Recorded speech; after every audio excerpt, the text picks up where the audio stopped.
The boilerplate waivers, disclaimers, and release forms for damaged or lost property, the consent forms he'd signed acquitting them of responsibility for any physical harm that might befall him during his time in the facility, all of this Glenn Stahl accepted as pro forma, standard operating procedure. The pages crammed tight with small print and slippery legalese he flipped through in a stupor, reading none of it, transfixed as he was by the wall-sized glass displays holding row after row of stainless steel mallets and hammers, axes and garden shears.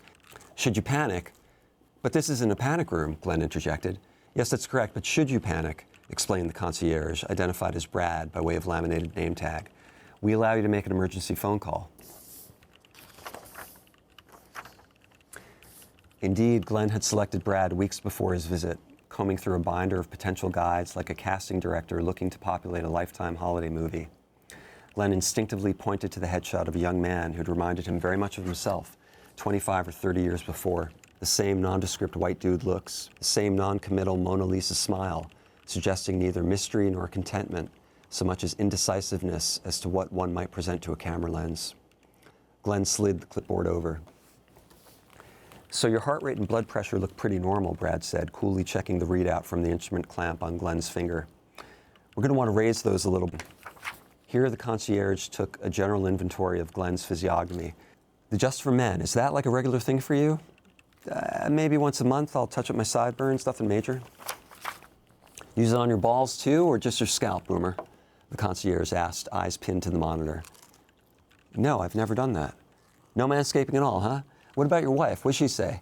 Is it like the rainforest of Belize down there, or what? Listen, I'm not trying to tell you how to do your job. I just don't think insults are going to do the trick. Huh. What about the company? What about it? Fucking terrible place, right? Glenn's right eyelid began to twitch. I can't really say anything bad about the place. That you? Brad asked, adjusting the clamp on Glenn's index finger, or is that the non-disparagement agreement talking? No, I'm proud to work there. Worked. Let's not forget that. In all sincerity, I've got nothing but good things to say about the company. Let me ask you, did they at least buy you dinner before you got fucked? I mean, a guy your age, what are you, 53? You don't stand a chance out there. You know that, right? No, I don't believe that's true. Right. You have leads, options, a support system, a professional network upon which you can call, the concierge said, lifting his eyes from the monitor to brazenly smile into the older man's face. But what you don't have is a fucking job, a place to go, an identity. You know, looking at you right now, you're like a pane of fucking glass. If I was a recruiter, I wouldn't even have to look past you. I'd look through you to find the younger, hungrier, handsomer, less expensive applicants sitting behind you. You like bacon? You like eggs? Because you're fucking toast, man.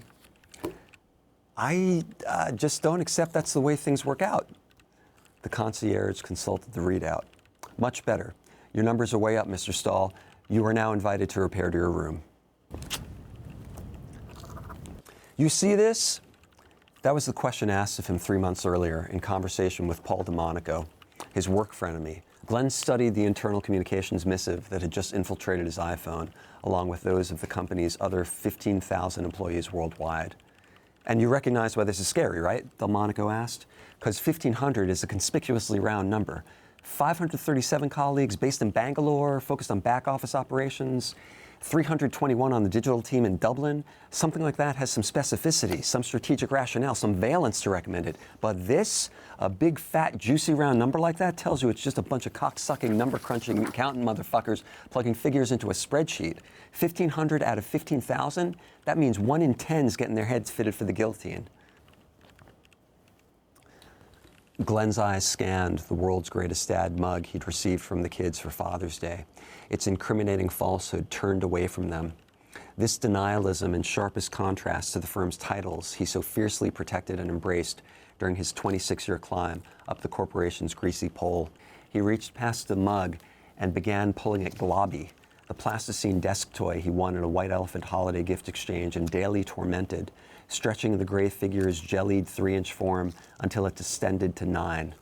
And just before the holidays, Glenn said, shaking his head. Yeah, just before the holidays. What do you expect from Kermit? Delmonico said, invoking the nickname of the firm's CEO, who'd been ejected from Harvard Business School 30 years prior for plagiarism, used the intervening years and decades to propel himself to greater and greater corporate heights, and, when agitated, had a tendency to flail his arms around like a certain famed green felt puppet. What, with Jim Hence's hand shoved up his ass, you think Kermit's going to consider shaving a few bucks off his $50 million a year salary so a bunch of working schmoes can have a nice Christmas? Where do you think you've been working this whole time? What country do you live in? What fucking year is this? Over his quarter century with the firm, Glenn had survived successive rounds of downsizings, right-sizings, displacements, rifts, strategic redeployments, and leverage synergies. This time was different. He could feel it in the tingling of his just-for-men slathered balls. "Paul, tell me," Glenn said, unhappily swallowing dregs of burnt coffee. "Just give it to me straight. Am I safe?" "Yeah, you're safe." Glenn released Globby from his grip, allowing the toy to retract to its natural resting size. "How do you know?" "I have it on authority from Lemkin." "Lemkin?" "Yeah, he said you just might be the perfect company man." Glenn was fired later that day.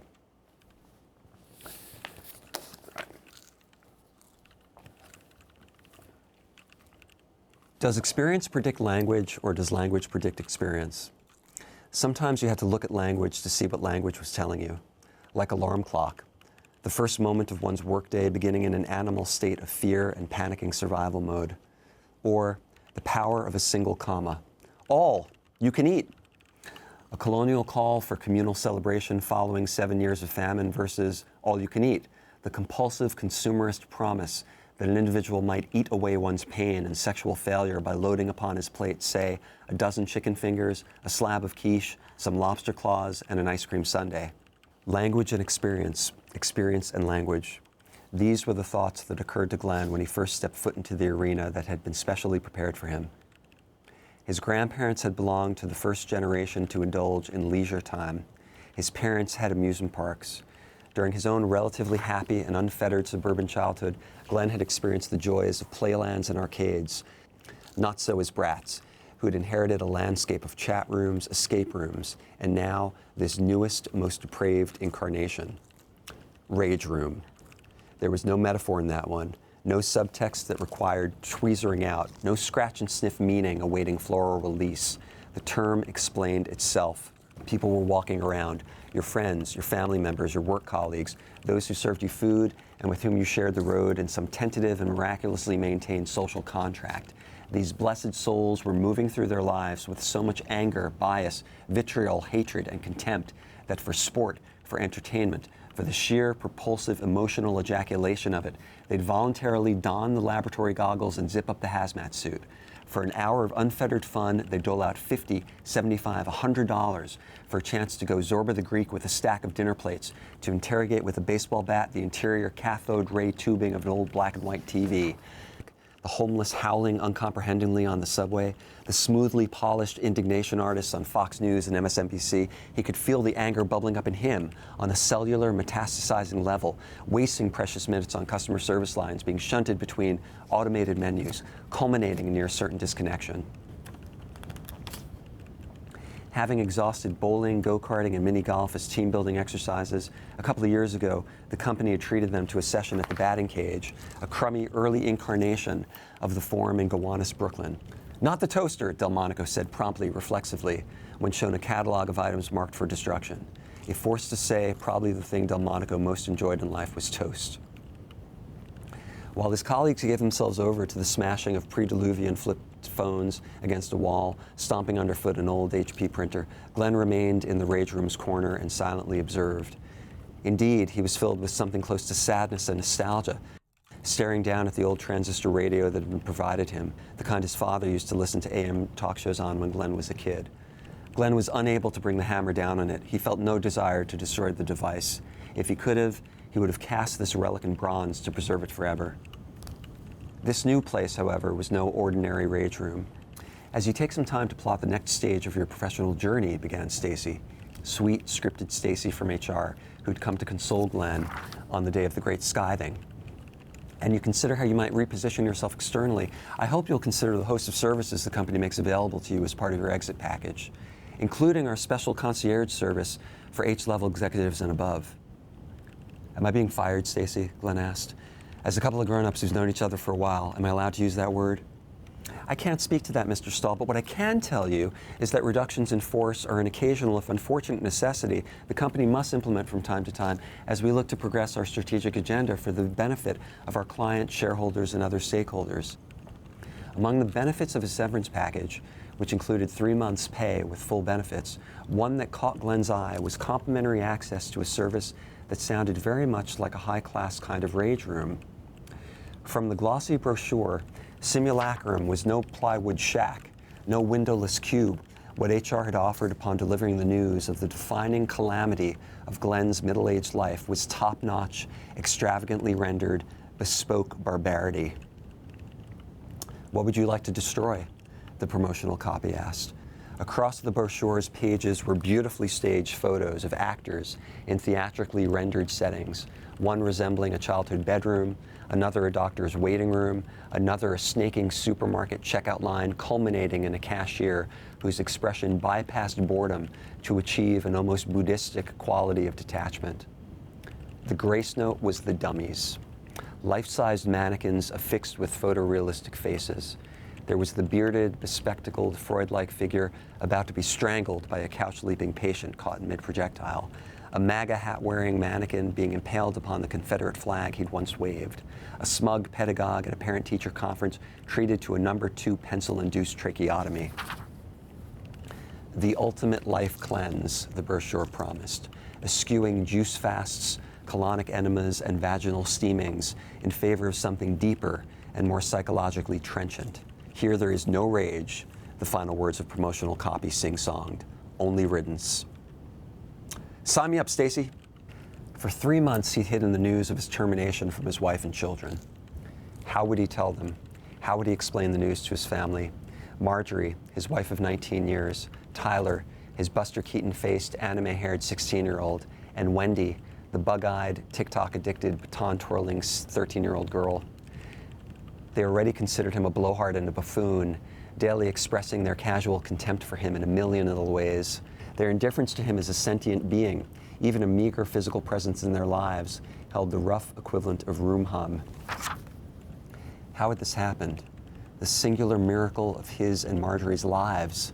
Now this creature, his daughter, appeared to him unknowable, a phone-addicted human sacrifice to America's all-devouring consumerist maw. And don't even get him started on the boy, the stone-faced ironist who spent 16 hours a day locked in his room whacking off to Japanese cartoons. "You know, Tyler, it's okay to touch yourself now and then," Glenn said to him once, emptying a trash can overflowing with stiff Kleenexes. "But maybe, as a thought experiment, you could try jerking off to, like, a real woman once in a while?" What would these 2 burgeoning American ignoramuses imagine his 53-year-old self to be, denuded of his SVP title, unmoored from his daily schedule, decommissioned from his professional duties, broke? Marjorie had her projects, her community volunteering, and her handmade jewelry business she harangued family and friends about, but hadn't held a paying job in years. If Glenn didn't land something soon, it'd be 1-ply toilet paper and RC Cola all the way. "I'd like to smash that fucking painting," Glenn thought, poleaxed on the living room couch, working through a complicated fart, incapable of movement, staring at the blue-on-blue monstrosity on the wall opposite they bought on a whim for $3,000 at a gallery while on holiday in Maine. "The room needs a statement piece," his wife had insisted at the time of purchase. "Art makes a statement." "I'd like to pulverize that piece of shit. I don't know art. I don't like art. I don't even like this fucking room. The Tiffany lamp, the untouched fireplace, the Kubrickian slab of Samsung flat screen, the ridiculous leather club chair that would seem too much in Sherlock Holmes' study, and the family photos, the sports trophy, the Virgin Peloton, the wall-length bookshelves thick with dusty pages, the living room where he daily did his dyeing." There was no question about it. His first simulacrum made its decision for him. "What are you doing?" Marjorie asked, catching Glenn in mid-squat with the tape measure, its whiplashing metal tongue having lost none of its magic on him since he was a child. She was beautiful still. It wasn't time exactly that had cross-hatched itself around her eyes and the corners of her mouth. It was disappointment at her husband, at herself, at their increasingly googly-eyed and monosyllabic children, at their era, consciously or not, in middle age, given up on the deep stuff. Now, more than the kids, more than reigniting her dormant career, what Marjorie cared most about was status and money. "I think for graduation we should get Tyler a car," Marjorie said a month after Glenn knew he was getting fired. He deserves it. For what? All the jerking off? Yeah, that and his grades and starting the Manga Society and all the rest. But it should be a Tesla. An EV would send a good message to the neighborhood. Musk is nuts, and aren't those like super expensive? Fine, but a Prius at least. Besides, what's the point of doing what you do if you can't do that kind of thing for your kids? So, 40 days from being fired, he bought the car for the mute, compulsively masturbating mutt. How can you be married to someone for 20 years and be a total stranger to them? How had the vibrantly beautiful 25-year-old he'd married blossomed into a creature of rage-filled stupidity? I don't know, I guess I'm just able to look past the gratuitous name-calling and meanness she had explained about her preferred presidential candidate to friends that would soon disown them. And I appreciate the policies. What are you up to, Glenn? She asked, observing him measuring the room like a man who was good with his hands and knew what he was doing. I'm thinking of getting a new couch, Glenn said, rising to his full height. This one's looking kind of ratty, and, the kids aren't getting any smaller. Okay, I'm not against it, but don't forget, Brittany said we can use her interior designer's discount if we ask nice. I'm nice, Glenn said, retracting the tape measure with a snap. Sure you are. Foot by foot, the simulacrum living room was nearly perfect. As was his work ethic, Glenn was meticulous in every aspect of its preparation. And so, with Polo Mallet, he made exceptionally efficient work dismantling the symbolic control station of his life's success. Except the fireplace. He kept that intact, not out of a sense of nostalgia, but verisimilitude. The fireplace had been one of the reasons Marjorie had insisted on buying the home in the first place, even though it was a good $200,000–300,000 grand out of their price range.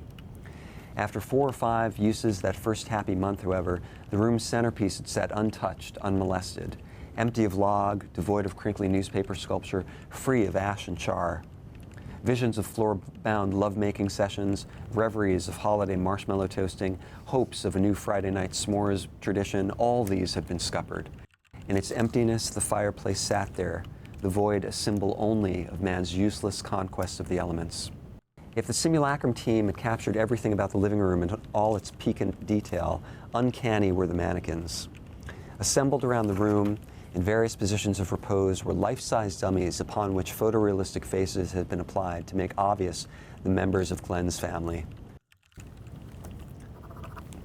Marjorie, Tyler, Wendy. Unexpected, however, was the slightly heavy figure presiding over everything, the paterfamilias sitting in the ridiculous club chair. No, nestled. No, settled. Glenn was of an age where one didn't sit or nestle, one settled. A dummy of Glenn himself, wearing an expensive, innocuously fashionable button-down shirt his wife would have surely picked out for him. The dummy graced with his own worried, apologetic face fringed with Dracula black dyed hair. Glenn. It was terrifying encountering this life-size representation of himself as he'd appeared out in the world. Is this me, as others see me, Glenn wondered? My 7-year-old self, my 12-year-old me, 44-year-old me? Where did they go? Where are they now? Is this the volume of me I take up in the world? He quickly undid the mannequin's belt to measure his dummy self. What kind of package they give me? What kind of heat they think I'm packing? As he unbuttoned the mannequin's khakis to find a sexless mound, a rounded softness featuring neither orifice nor protuberance. This was all a lot of work, and Glenn was breathing hard, his chest accordioning. In the fireplace glowed the burning limbs of his wife and kids.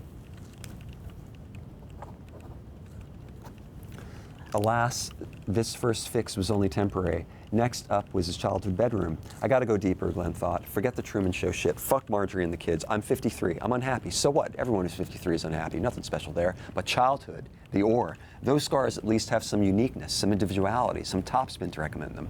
Wash away those memories, I'll be born again hard. The glittering golden god that had been denied me these years and decades. And land a good paying corporate gig.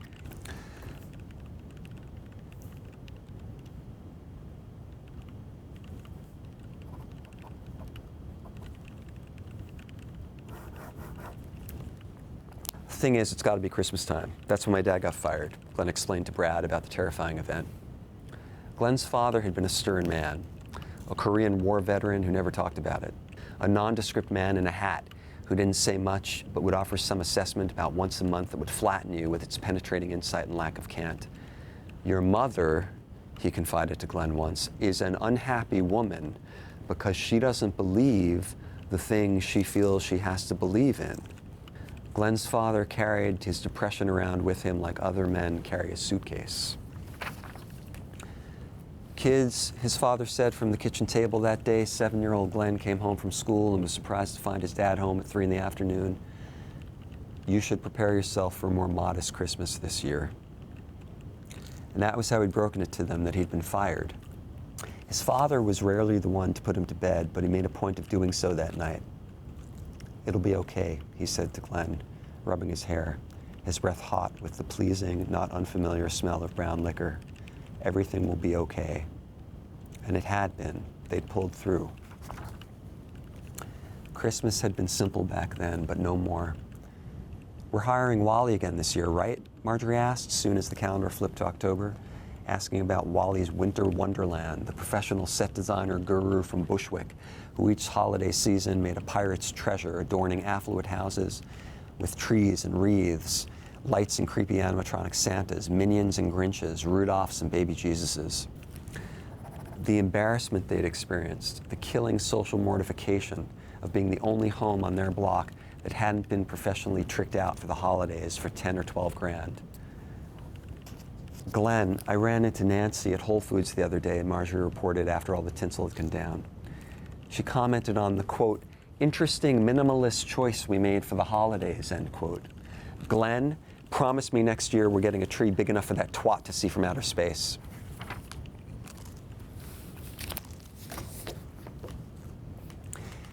Entering his childhood simulacrum, Glenn took in the boyhood scene with his entire physicality, from the nerve endings of his fingertips to his toenails.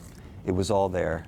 The cheap bunk bed with its Return of the Jedi bedspread, the 13-inch television set with the attached Atari console, the set of World Book encyclopedias and stack of favorite issues of Time magazine. He approached the Christmas present that had been placed on his desk, a small flat box covered in Fonzie Happy Days wrapping paper. "Jesus Christ, Dad," he said, opening it and finding the set of Crayola markers and a copy of Dickens's Christmas Carol. "I loved you. Where were you? Where are you now? Could I have helped you? Could we have helped each other?"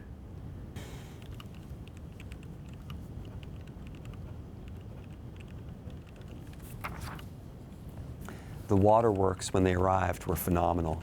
Tears projected from Glenn's eyes horizontally as the man-child demolished his boyhood room like Godzilla stomping through Tokyo. He knew, however, that the recreation the simulacrum staff was preparing for him for his final visit would be its masterpiece, his office. For his final visit to the simulacrum, Brad had promised not a field of familial resentment, nor a landscape of childhood trauma, but a replica of the root issue, a floor plan of the scene of the crime, his murderously wasted years. "I want a fucking axe," Glenn told the concierge upon arrival, "and a baseball bat. And what do you call those stick thingies Bruce Lee twirls around in the karate movies? I believe you mean nunchucks. Yeah, give me some of those. And bring me a bunch of laxatives, because when I'm done, I'm taking a massive shit on that place before I go." Brad took him down a long hallway, one Glenn hadn't been through before, to an elevator, up to an unmarked floor. When the doors opened, Glenn was surprised to see not just his familiar cubicle, but the entire office floor opening up before him like a car emerging from a dark tunnel into a sunny landscape. It was a 13-second stroll from the elevator to his station, a stretch he'd measured thousands of times over the years, and as he walked those short paces, Glenn realized how much he would miss his colleagues, miss these halls. Covering the distance to his cube, Glenn thought how this stage set, this proscenium, wasn't a rage room at all. It was a wonder space, the culmination of human achievement.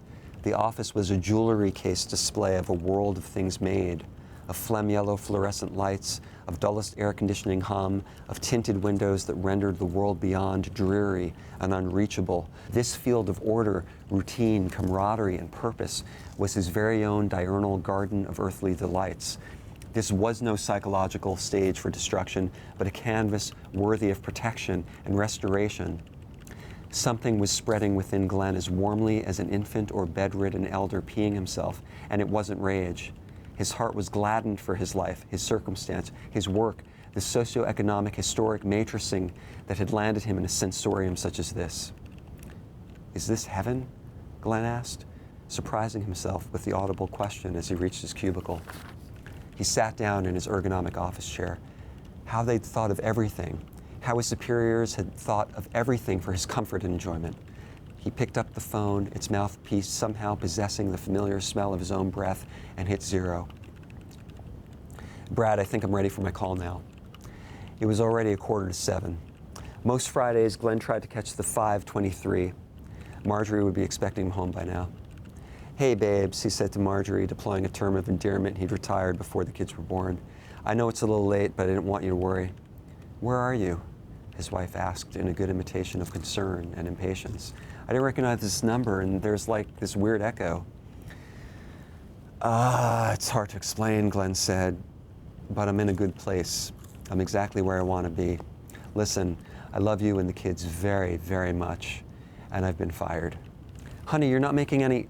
The elevator doors opened as the call with Marjorie cut out.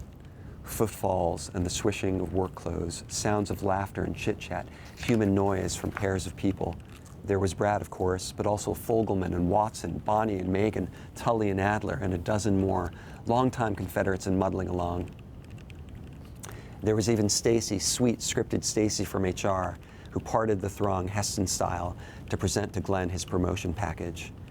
I don't understand, Glenn stammered. The layoffs, the RIF. Oh, the displacements are very real. The 1,500 are gone, Stacy said. But the exercise we prepared for you is what we do for all of our most senior executives. Stacy nodded to the security camera overhead. We've been watching your performance the entire time. You made it, Mr. Stahl. But the living room, the savagery, decapitating my kids. Oh, rest assured, Mr. Stahl, we've seen much worse. And it's not what you do in there we're concerned with so much as what you do, or more importantly, don't do, right here in the office. Hey, congratulations, buddy, said Delmonico, who'd emerged from the pack and was slapping him on the back, too hard for it to be entirely friendly. I knew you had it in you. I've been telling them for years. For years, I tell them, Glenn's the guy. Look no further. He's the perfect company man. Glenn stared down at his station, where a single detail had been annoyingly left out of place. There existed no rage in him at all as he moved his favorite desk toy from beside the lamp, dragged it 4 or 5 inches over, past his world's greatest dad mug, and positioned it next to the phone. Globby stared up at him, smiling. His colleague was right. Glenn Stahl was home.